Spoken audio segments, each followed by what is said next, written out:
नमस्कार. मी भाऊ तोरसेकर. तुम्ही बघत आहात प्रतिपक्ष. मित्रांनो, तुम्ही परावलंबी असलात, छोटं असेल तुमचं काम, तुमचं कर्तृत्व कमी असेल, पण जे कोणी तुम्ही असाल ते स्वयंभून असलात आणि दुसऱ्यावर विसंबून राहिलात की तुमचा कार्यभाग बुडाला. आपल्या मराठीमध्ये वचन सुद्धा आहे, जो दुसऱ्यावरी विसंबला त्याचा कार्यभाग बुडाला. मग ती व्यक्ती असो, संघटना असो, किंवा तो देश असो, समाज असो. आपण आपला शेजारी पाकिस्तानकडे बघतोय. जितके स्वातंत्र्योत्तर काळात भारताला वर्ष झाली, भारताच्या स्वातंत्र्याचं जितकं वय आहे तितकंच वय पाकिस्तानचं सुद्धा आहे. पण आपल्यापेक्षा एक दिवस आधी स्वतंत्र झालेला पाकिस्तान आज देशोधडीला लागलाय. जिथे जाईल तिथे लाथा खातोय. भिकारी देश, भिकाऱ्यांचा देश, अशी त्याची सार्वत्रिक टिंगल होते. आणि अगदी पाकिस्तानच्या मीडियामध्ये सुद्धा आता त्याविषयी खंत व्यक्त व्हायला लागली की दुनिया हमें भिकारी देश मानता है वगैरे वगैरे. हे शब्द पाकिस्तानच्या मीडियात देखील यायला लागले. खुद्द पाकिस्तानचे पंतप्रधान शहाबाज शरीफ यांचा एक व्हिडिओ पण आहे, जहां कहीं भी जाता हूं लोग समजते ये कुछ मांगने आए हैं. म्हणजे आपण भीक मागायला आलोय अशा नजरेने आपल्याकडे बघतात. ही खंत पाकिस्तानचा पंतप्रधान व्यक्त करतो.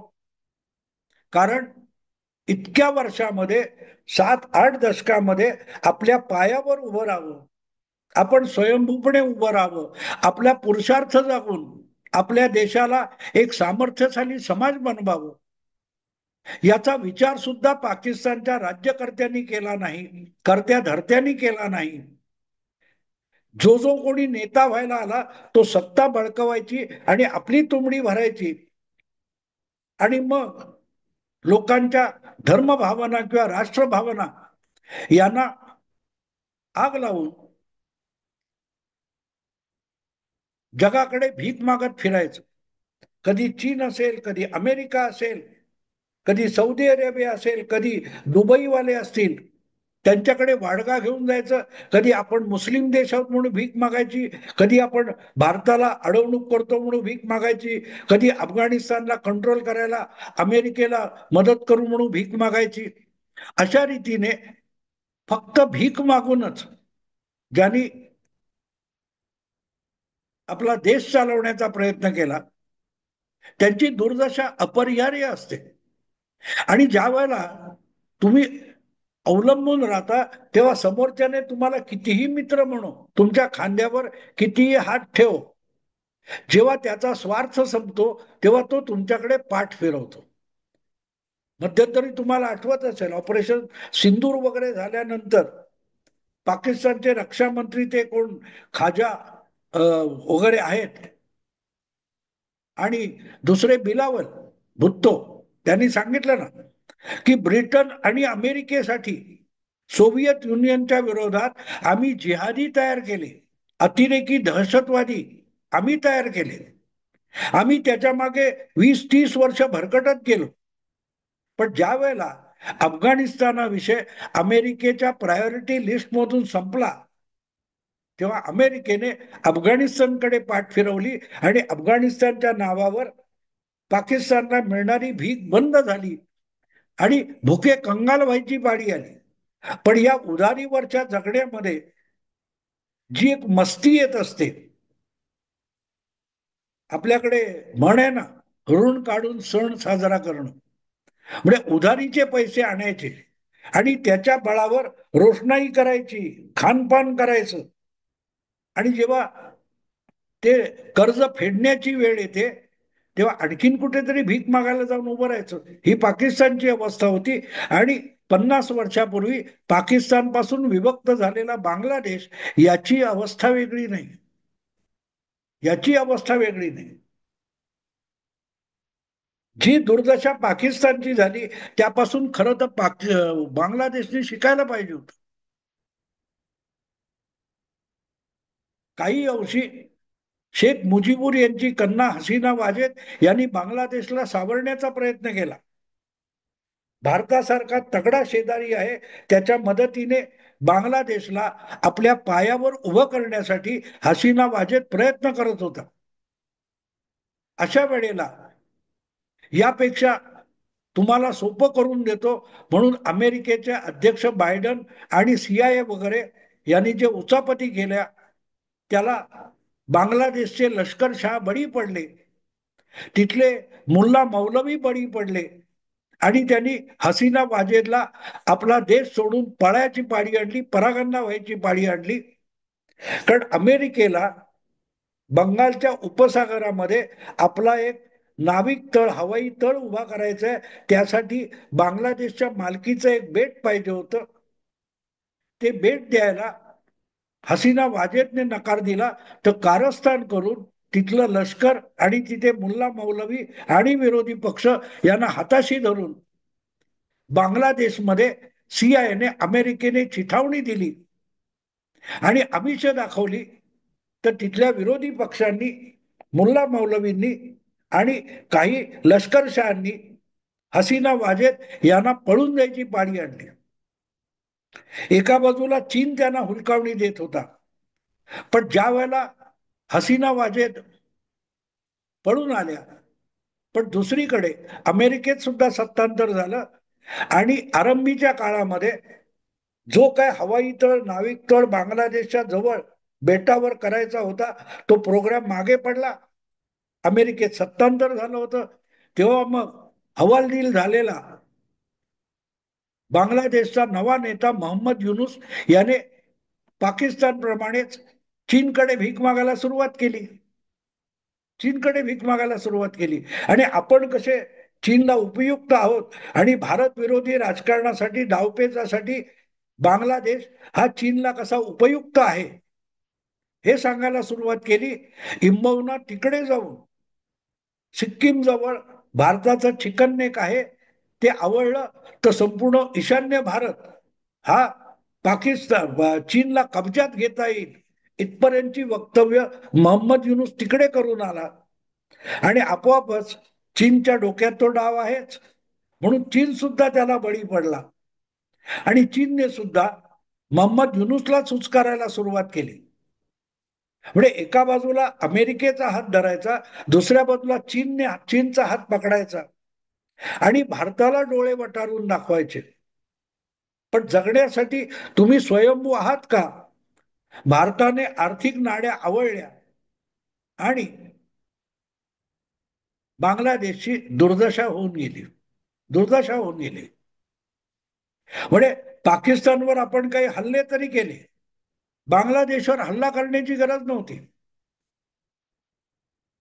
हसीना वाजेद पळून आल्या आणि भारताने त्यांना आश्रय दिला म्हणून बांगलादेशमधले मुल्ला मौलवी आणि तिथे निवडून न आलेला पण पंतप्रधान असल्याच्या थाटात वागणारा मोहम्मद युनुस भारताला डोळे वटारून दाखवायला लागला. पण भारताने अजून आपला रुद्रावतार दाखवला नव्हता. तो ऑपरेशन सिंदूर मध्ये दाखवला आणि अख्ख्या जगाची पळापळ झाली. पाकिस्तान असो किंवा बांगलादेश असो, या लोकांना हाताशी धरून आपण भारताशी वैर पत्करलं तर आपला दूरगामी तोटा होऊ शकतो. ही अक्कल जेव्हा चीन आणि अमेरिकेला आली तेव्हा सगळ्यात पहिल्यांदा अमेरिका किंवा चीन यांनी पाकिस्तानला वाऱ्यावर सोडून दिलं आणि आता पाळी आहे ती बांगलादेशची आहे. आता पाळी बांगलादेशची आहे.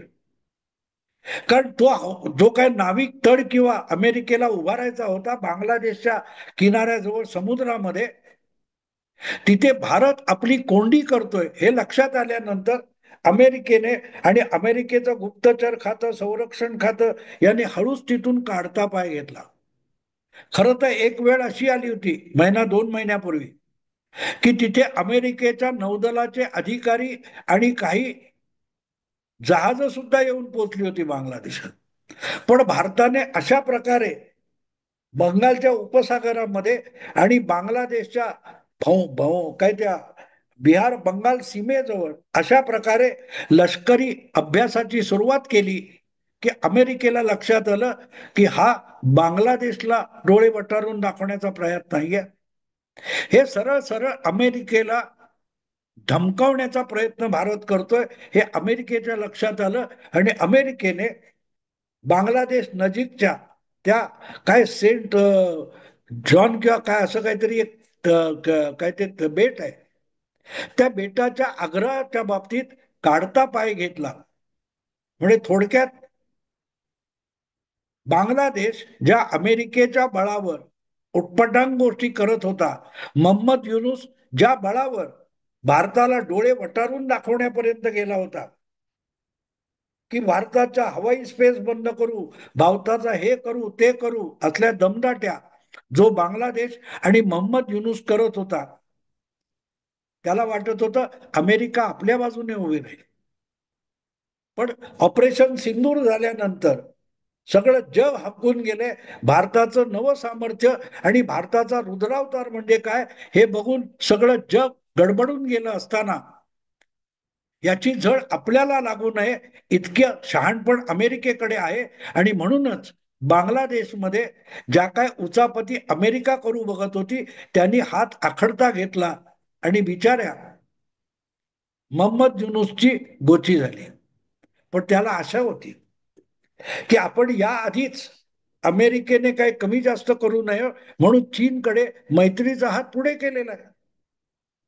भारताचा सगळा ईशान्य भाग जो आहे, प्रदेश आहे, सेवन सिस्टर ज्याला म्हणतात, लहान मोठी राज्य आणि आसाम, मेघालय वगैरे, मणिपूर,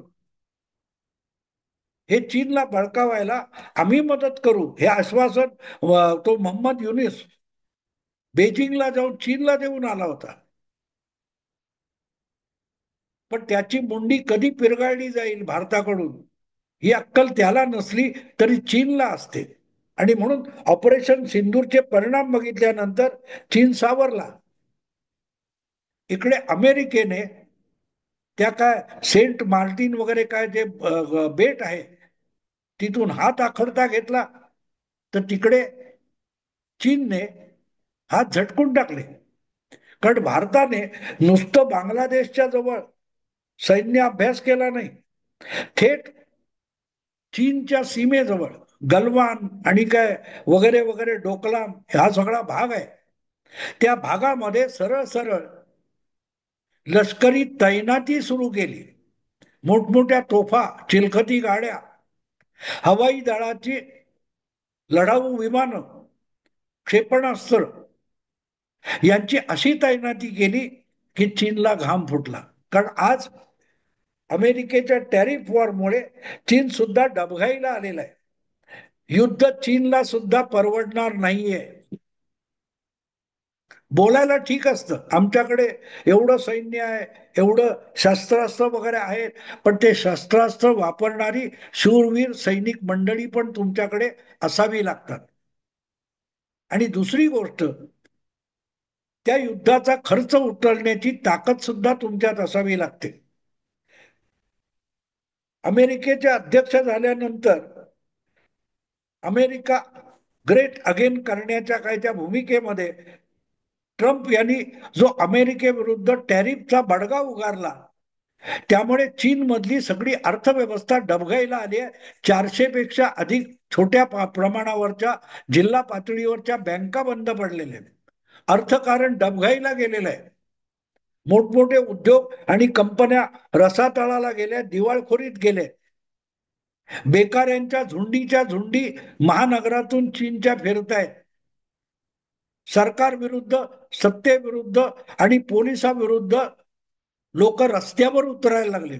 आणि अशा वेळेला भारताने जर आपल्या विरुद्ध कारवाई सुरू केली तर चीनचा पाकिस्तान व्हायला वेळ लागणार नाही, एवढं समजण्याची अक्कल चीनी राज्यकर्त्यांमध्ये आहे. चीनमध्ये आणि पाकिस्तानमध्ये तो मोठा फरक आहे. आपापल्या मतलबासाठी चीनी नेते देशाचं दिवाळं वाजवायला तयार नाहीत, जसे पाकिस्तानी असतात. पाकिस्तानी किंवा बांगलादेशी राज्यकर्ते जे आहेत ते देश बुडवून, देश लिलावात काढून आपली तुंबडी भरायची आणि युरोपमध्ये कुठेतरी मोठमोठे महाल घ्यायचे, ही जी प्रवृत्ती आहे ती चीनमध्ये नाहीये.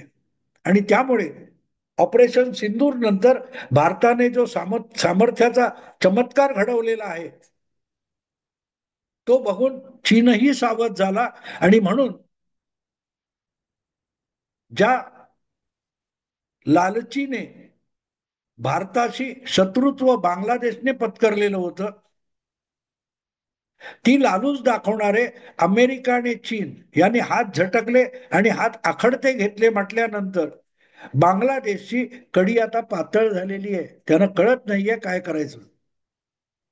कारण मध्यंतरी तुम्हाला माहितीये की उल्फा नावाची जी म्यानमारमध्ये बसलेली दहशतवादी संघटना आहे त्याच्या विरोधात भारताने बेधडक ड्रोनचा हल्ला करून 100वर अतिरेकी मारले, अतिरेक्यांचे अड्डे उद्ध्वस्त केले, सर्जिकल स्ट्राईक केला. जे इतक्या बेधडकपणे म्यानमारमध्ये घुसून सर्जिकल स्ट्राईक करू शकतात, उल्फाचे अड्डे उद्ध्वस्त करू शकतात, तो प्रत्यक्षात चीनला दिलेला इशारा होता. आणि तिथूनच चीनने हात आखडता घेतलेला आहे. आणि त्याच्या पलीकडे जाऊन काल परवा जयशंकर भारताचे परराष्ट्र मंत्री बेजिंगला गेल्यानंतर स्वतः त्यांच्या स्वागताला शी जिनपिंग 20 दिवसानंतर अवतरले, लोकांमध्ये आले, कॅमेऱ्यासमोर आले आणि त्यांनी ऑफर दिली की पाहिजे तर अक्साई चीन तुम्हाला देऊन टाकतो. अचानक चीनला भारताशी दोस्ती करावीशी वाटायला लागली. म्हणजे पाकिस्तान असो किंवा बांगलादेश असो, पाकिस्तान असो किंवा बांगलादेश असो, ज्यांना चीन किंवा अमेरिकेसारख्या महाशक्ती भारताच्या कुरापती काढायला वापरत होते, ते एकदम जत्रेत हरवलेल्या अनाथ पोरांसारखी अवस्था झालेली आहे. अमेरिकेचं पाठबळ गेले, चीनचं पाठबळ गेले आणि ज्यांच्या भरोश्यावर भारताला धमक्या देण्यापर्यंत मजल गेली होती ते भारताशीच दोस्ती करायला लागले. आणि त्यासाठी पाकिस्तानला दहशतवादी ठरवायला सुद्धा चीन तयार झालेलं आहे, अमेरिका तयार झालेलं आहे. काय ते TRF नावाची कुठची संघटना ज्यांनी पहलगामच्या घटनेची जबाबदारी घेतली होती ती तैबाचीच उपशाखा आहे. यासाठी त्याला दहशतवादी यादीत टाकण्याचं काम चीनने आणि अमेरिकेने मिळून केलं. आणि त्यामुळे त्या एका कृतीतून भारताला खुश करायचं आणि पाकिस्तान आणि बांगलादेशला अनाथ करून टाकण्यापर्यंत हे दोन महाशक्ती गेलेले आहेत. आणि त्यामुळे बांगलादेशची अवस्था घरकानं घाटका झालेली आहे. त्यांना कळत नाही करायचं तर काय करायचं, करायचं तर काय करायचं. एक गोष्ट साफ आहे की मोदी बोलत नाही, पण न बोलता मोदी जितकं मारतात किंवा मोदी सरकार न बोलता जितकं नुकसान करतं त्यापेक्षा ब्रह्मास्त्र सोडलेलं बरं, ब्राह्मोस सोडलेलं बरं, असं अनेक पाकिस्तानी आणि बांगलादेशी नेत्यांना आणि पत्रकारांना वाटायला लागले. मोदींनी शिव्या घातलेल्या परवडतील, मोदींनी टीका केलेली परवडेल, पण मोदी गप्प बसले तर अधिक डेंजरस असतात. याचा अनुभव आता या शेजारी देशांना येतोय. आणि त्यामुळे पाकिस्तानने हात झटकले, आपला अमेरिकेने हात झटकले, चीनने हात आखडता घेतल्यानंतर बिचारा बांगलादेश मधल्यामध्ये फसलेला आहे, मधल्यामध्ये फसलाय. त्याला काय करावं, यातून कसं बाहेर पडावं याचं उत्तर सापडत नाहीये. आणि जर भारताने आघात केला तर तो आघात किती डेंजरस असेल.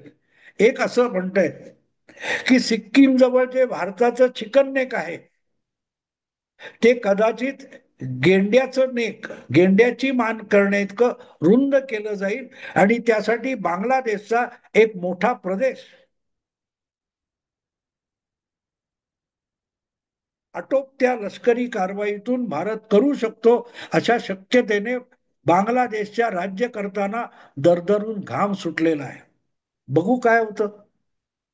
पण बांगलादेशला किंमत मोजावी लागणार हे आता मोठ्या घोषणा करून सांगण्याची गरज नाही.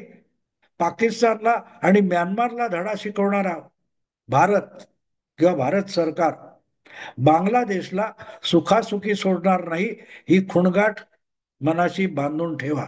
मी आता इथेच थांबतो. आवडलं लाईक करा, शेअर करा आणि प्रतिपक्षला सबस्क्राईब करा. नमस्कार.